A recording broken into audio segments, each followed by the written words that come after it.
Talvez você tenha chegado aqui hoje carregando um peso que ninguém vê, um cansaço que não aparece no rosto, mas aperta o peito. Antes de qualquer explicação, antes de qualquer palavra de conforto humano, existe algo mais importante: ouvir a voz de Deus quando tudo parece silencioso. O Salmo 142 não nasce em um templo cheio, nem em um palco iluminado. Ele nasce em um lugar de aperto. É o tipo de oração que só quem já se sentiu esquecido consegue entender. Davi não escreve como rei vitorioso, mas como alguém que correu até não ter mais para onde ir. Ele escreve da caverna, do isolamento, do medo, do abandono. Logo nos primeiros versículos, Davi diz: "Com a minha voz clamo ao Senhor, diante dele exponho a minha angústia." Isso nos revela algo poderoso. Quando tudo falha, ainda existe alguém que escuta. Há momentos na vida em que não temos palavras bonitas, apenas um clamor. Não temos forças para explicar, apenas para pedir misericórdia. E é exatamente aí que Deus se mostra presente. Davi não disfarça sua dor, não espiritualiza o sofrimento, não finge estar bem. Ele derrama tudo diante do Senhor.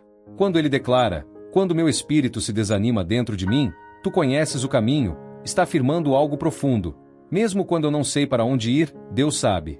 Mesmo quando a mente está confusa e o coração cansado, o Senhor não perde o controle. Davi também reconhece que há armadilhas no caminho. Isso nos ensina que fé não significa ausência de perigos, mas confiança em meio a eles. Deus não promete que não haverá armadilhas, mas garante que Ele conhece cada uma delas. Este salmo começa nos lembrando de algo essencial: Deus se importa o suficiente para ouvir quando ninguém mais escuta. Ele não rejeita o clamor quebrado. Ele não ignora a oração feita entre lágrimas. Pelo contrário, é ali que Ele se aproxima. Se essa palavra falou com você até aqui, escreva amém nos comentários como um sinal de que você também escolhe clamar ao Senhor, mesmo em meio ao cansaço. Existe uma dor específica que machuca mais do que a solidão física: a sensação de ser invisível. É exatamente isso que Davi expressa quando diz: "Olha para minha direita e vê, não há quem se importe comigo." Essas palavras não vêm de alguém fraco na fé. Vêm de alguém profundamente humano. Davi olha para o lado onde normalmente estaria um aliado, um defensor, alguém que luta por você, e não encontra ninguém. Ele procura refúgio e não vê abrigo algum. Essa é a dor de quem percebe que fez tudo certo, mas ainda assim foi esquecido. Quantas pessoas hoje vivem exatamente assim? Cercadas de gente, mas vazias por dentro. Com contatos no celular, mas sem ninguém para ligar quando o coração aperta. O silêncio do quarto se torna mais alto do que qualquer barulho do dia. E é nesse ponto que o Salmo 142 se torna tão atual. Porque essa pergunta ecoa até hoje: quem se importa? Essa mesma pergunta conduziu vidas a decisões desesperadas. Pessoas que acreditaram na mentira de que não fariam falta, que ninguém sentiria sua ausência, que sua dor não importava. Por isso essa história precisa ser contada. Houve um homem chamado Bill, que cresceu em um lar que, por fora, parecia perfeito. Filho de um juiz respeitado, criado em meio a privilégios. Mas por trás da aparência, existia um coração sendo lentamente quebrado. Um divórcio, a distância forçada do pai, o silêncio imposto, o afeto negado. Mesmo tentando ser o melhor, mesmo se esforçando, Bill cresceu em um ambiente frio, duro, sem amor. E quando a dor não é tratada, ela não desaparece, ela se transforma. Anos depois, Bill deixou de ser chamado pelo nome. Tornou-se apenas um número, preso, condenado, esquecido. Tudo isso porque, em algum momento, ele acreditou profundamente que ninguém se importava. O que Davi sente na caverna, Bill sentiu na prisão. Lugares diferentes, mas a mesma dor. A ausência de alguém que diga "eu me importo." E talvez, enquanto você ouve essa mensagem, exista uma parte do seu coração que se identifique com isso. Talvez você também esteja se perguntando se alguém realmente se importa com a sua vida. Se essa palavra está alcançando você, escreva glória a Deus nos comentários. Às vezes, declarar isso é o primeiro passo para quebrar o silêncio da alma. A história de Bill não termina na violência, nem no confinamento solitário. Ela muda no momento em que alguém faz a pergunta certa. O diretor da prisão olha para aquele homem marcado pela dor e diz: "Por que você está aqui?" E a resposta de Bill atravessa como uma lâmina: "Porque ninguém se importa comigo." Essa frase resume mais tragédias do que podemos imaginar. Não foi apenas a raiva, nem o crime, nem as circunstâncias. Foi a convicção profunda de abandono. Mas então algo inesperado acontece. O diretor se inclina, olha nos olhos dele e diz 3 palavras simples, mas poderosas. Eu me importo. Aquelas palavras não apagaram o passado, mas reacenderam algo que estava morto por dentro. A esperança. Pela primeira vez em muito tempo, Bill percebeu que alguém o via, alguém se importava, alguém acreditava que sua história ainda não tinha acabado. É exatamente isso que o Salmo 142 revela sobre Deus. Ele não é distante. Ele não observa o sofrimento de longe. Ele se importa. Davi não escreve esse salmo do conforto de um palácio. Ele escreve como fugitivo, perseguido, traído, escondido em uma caverna fria. O próprio título do salmo nos lembra disso. É uma oração feita no lugar do aperto. Quando não havia plateia, nem aplausos, nem apoio humano. Davi fugia de Saul, que queria matá-lo. Chegou ao ponto de se esconder na terra dos inimigos, em Gate, e fingir estar louco para não morrer.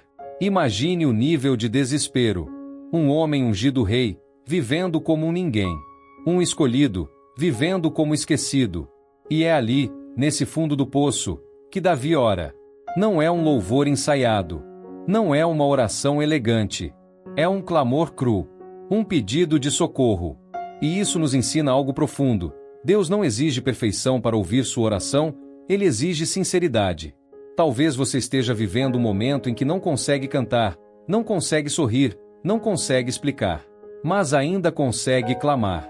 E isso é suficiente. Assim como aquelas 3 palavras mudaram a história de Bill, existe uma verdade eterna ecoando hoje para você. Deus se importa com a sua vida. Se você crê nisso, mesmo em meio à dor, escreva "Eu creio" nos comentários. Às vezes, declarar a fé é o primeiro passo para a cura. Há algo revelador nas primeiras palavras de Davi. Com a minha voz clamo ao Senhor. Ele não diz apenas que orou em pensamento. Ele usou a voz. Porque existem dores que, se não forem colocadas para fora, nos sufocam por dentro. Oração é conversa real com Deus. Não é teatro. Não é discurso bonito. É dizer em voz alta aquilo que o coração já está gritando. Existe alívio em falar. Se até desabafar com alguém que não pode resolver já traz algum conforto, imagine falar com Deus que pode todas as coisas. Davi diz: derramo diante dele a minha queixa. Isso não é reclamação vazia. É honestidade. Deus não se assusta com a sua verdade. Ele já conhece o que você sente, mas quer que você confie o suficiente para dizer. Muitos acham que precisam arrumar as emoções antes de orar. Mas Davi nos ensina o contrário. Vá a Deus do jeito que você está. Cansado, confuso, ferido, sem respostas. A oração não é o lugar onde fingimos força, é o lugar onde admitimos fraqueza. Então Davi declara algo que muda tudo. Tu conheces o meu caminho. Mesmo quando o caminho parece confuso, Deus não está perdido. Mesmo quando você não vê saída, Ele já enxerga o final. Ele conhece as armadilhas, os perigos ocultos, as dores silenciosas. E então Davi ousa dizer algo que muitos sentem, mas poucos têm coragem de confessar. Ninguém se importa com a minha vida.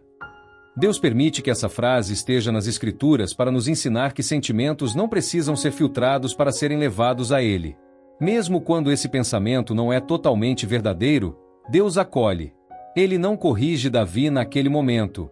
Ele escuta. Porque às vezes, antes da resposta, o que cura é ser ouvido. Se você já se sentiu assim alguma vez, escreva "Deus me ouve" nos comentários. Declarar isso é um lembrete para sua própria alma. Depois de expor a dor, Davi faz algo poderoso. Ele muda o foco. Ele começa a declarar quem Deus é, mesmo sem ainda ver a resposta. A ti clamo, Senhor, e digo: Tu és o meu refúgio, a minha porção na terra dos viventes.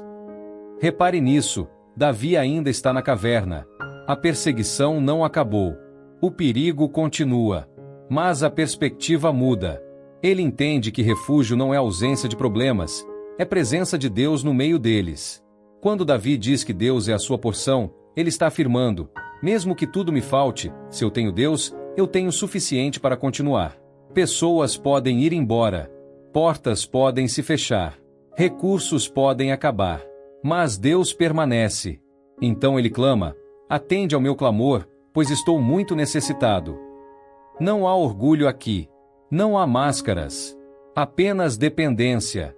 Misericórdia é o que se pede quando não há mais argumentos, apenas necessidade. Davi pede livramento porque reconhece sua limitação. Eles são mais fortes do que eu. Essa frase é libertadora. Você não precisa ser mais forte do que tudo. Você precisa reconhecer quem é mais forte do que você. Em seguida, Davi pede algo ainda mais profundo. Tira-me da prisão. Não apenas da caverna física, mas de tudo aquilo que o aprisionava por dentro. Medo, angústia, solidão, insegurança. E o motivo do pedido é revelador. Para que eu dê graças ao teu nome. Ou seja, não é só sobre escapar da dor, é sobre glorificar a Deus através do livramento. Talvez hoje você também esteja pedindo para Deus te tirar de uma prisão invisível. E Ele está ouvindo. Ele se importa. Ele age no tempo certo. Se você acredita que Deus é o seu refúgio, escreva "O Senhor é comigo" nos comentários. Às vezes, declarar isso fortalece a fé antes mesmo da resposta. O Salmo 142 termina de forma diferente de como começa. Ele inicia no desespero, mas termina na esperança. Davi declara: então os justos se ajuntarão ao meu redor, por causa da tua bondade para comigo. Nada mudou externamente naquele momento. A caverna ainda era a mesma. A ameaça ainda existia. Mas algo já havia mudado por dentro. A certeza de que Deus agiria. Davi não diz talvez os justos se ajuntarão. Ele diz então. É uma afirmação de fé. Ele entende que a bondade de Deus não é teoria, é prática. Não é distante, é pessoal. Existe uma verdade que precisamos aceitar. Não se pula a caverna para chegar à coroa. Antes do palácio, há o deserto. Antes da exaltação, há o esconderijo. Antes do reconhecimento, há o anonimato. Mas nenhuma dessas etapas é desperdício quando Deus está presente. Talvez hoje você não esteja vivendo o capítulo da vitória. Talvez esteja no capítulo do silêncio, da espera, da oração repetida. Mas isso não significa abandono. Significa preparação. Eu não sei em que versículo da sua vida você está agora. Mas sei de algo. Deus se importa. Deus ouve. Deus conhece o caminho. Deus sabe da armadilha. Deus vê a lágrima que ninguém vê. Se Ele te trouxe até aqui, não foi para te deixar no meio do caminho. O mesmo Deus que sustentou Davi na caverna foi o Deus que o colocou no trono. E Ele continua sendo o mesmo hoje. A sua história ainda não acabou. A caverna não é o fim. O silêncio não é rejeição. A espera não é esquecimento. Se essa palavra falou com você, escreva "Deus se importa comigo" nos comentários. Que essa declaração seja um lembrete vivo para sua alma, hoje e sempre.